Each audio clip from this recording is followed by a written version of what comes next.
Southeast Warren's Randy Jimenez second to the Pride of Iowa meet today here in Corydon. Randy, just your thoughts on the race?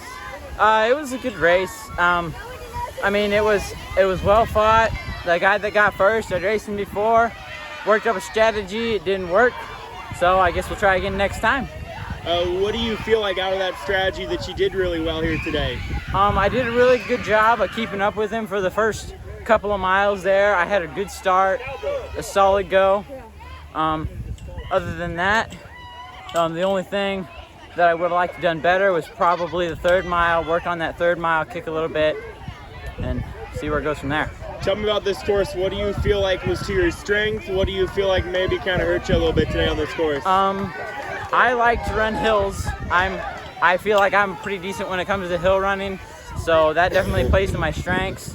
The long, probably one of the more weaker things that I'm weak at would be a flat or a straightaway. I'm not quite as tall as other runners, so sometimes that comes into effect and they can just outstride me, especially on the downhills.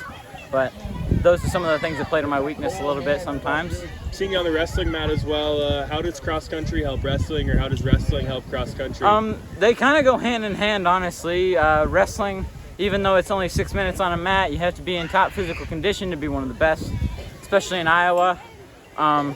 And cross country kind of goes hand in hand with that because they both require that peak physical performance to be at the very top 1%, that elite group. And another thing about it that they're really good at is they both play to an individual sports guy. You know, the kind of guy that likes to work hard at some things, and sometimes you don't always get that on the team.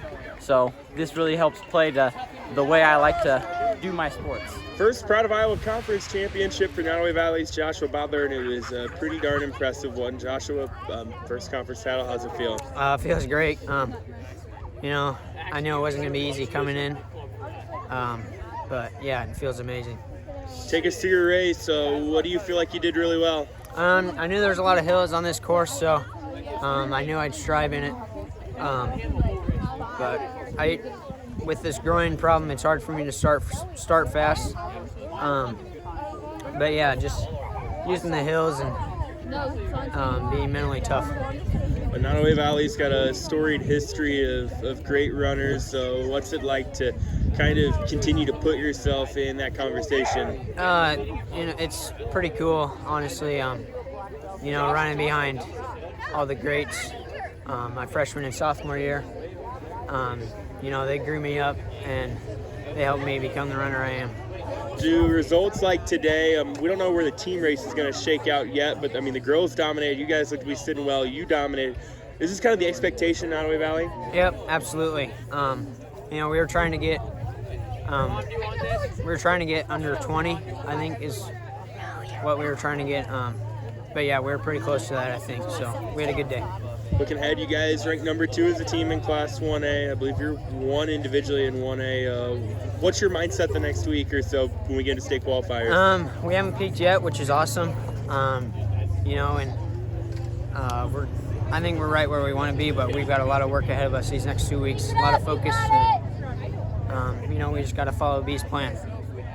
Coach, another dominant performance from you guys at a cross-country meet. I'm sure, is this kind of the way you drew it up? Well, it's been 10 years, so we've been kind of waiting for this day, and had 3 senior girls stick with the program all those years. Reagan Weinheimer and Mallory Kuntz and Madison Van Outerloo, so I'm happy for my seniors. And we said, let's get a girls team. I've been talking to them about 4 years of that. And our incoming freshman and Aaron Ford, our sophomore, really picked it up today. And then our 2 freshmen, Lily Day, and picked it up, and Abby Engel. So we got a good mix of older girls and then a good mix of younger girls. And it worked out for us today. I hope they can get back to state this year. It's been a long time for that too.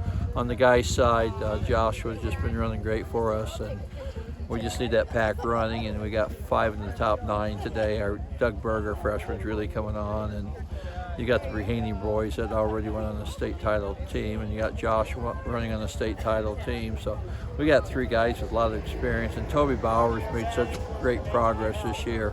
That's been a big difference in our team. And our 6 runner Mason medaled today, so we had quite a few medalists. So just happy where we're at. going to give them an easier day tomorrow, and then we'll get back at it against Mountaineer on Thursday and get ready for a state qualifying meet next week. Boys, I think this is something like 16 out of the last 17 conference titles. Has this kind of become the expectation when you guys come to the Pride of Iowa meet to leave with the team title? Well, yeah, it was the same with the girls there for a while. I think we had 12 out of 13 in the 90s and the 2000 up to 2009. So it was pretty regular to sweep both.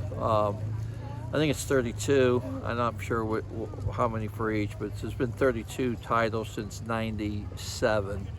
So it's nice to get the girls back there. But yeah, we work pretty hard. We got to keep on working hard. I know Central Decatur's got a young boys team, and they're going to be battling us for next year. But yeah, we work hard. I mean, some of our kids don't take a day off, and they run 200 to 500 in the summertime. So they deserve what they get, I guess, because they're good kids and they work extremely hard.